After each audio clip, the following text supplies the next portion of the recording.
Bonjour ou bonsoir, chers amis.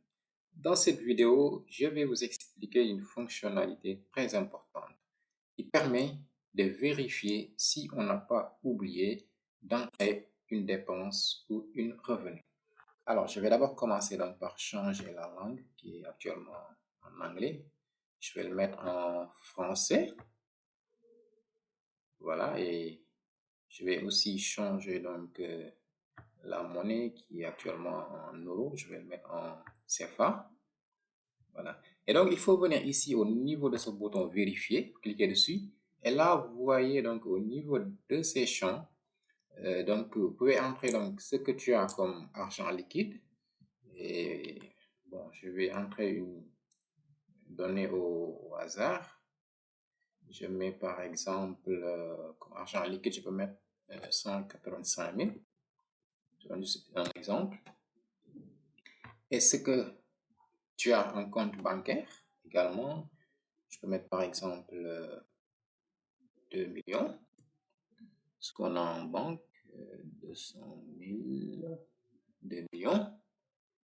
Alors, argent mobile, c'est ce qu'on a donc au niveau de notre compte, soit Orange Money, Wave, ou voilà, tout ce qui est argent mobile, quoi. Et là, je mets par exemple 3 000 francs. Monnaie électronique, alors, ça peut être par exemple le Bitcoin ou n'importe quoi qui est monnaie électronique. Je mets par exemple 4 000. Et dans autres, je peux mettre tout ce qui me reste. Et là, je mets 16 000. Alors, et quand j'appuie sur calculer, j'ai donc le solde réel, qui est le total de tout ce que j'ai entré ici.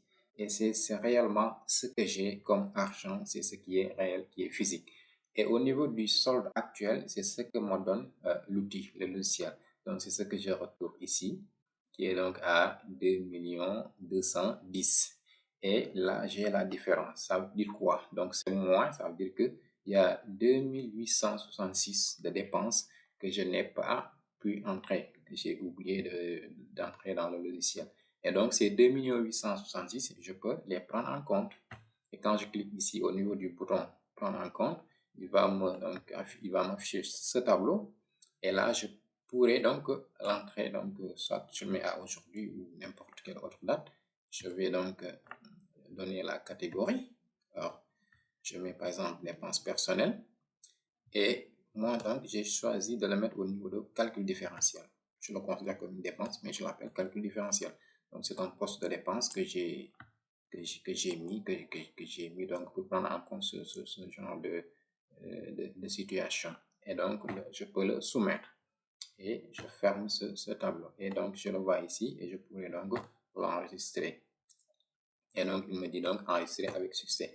Donc, voilà donc pour cette fonctionnalité qui est disponible au niveau du logiciel et qui est très, très importante.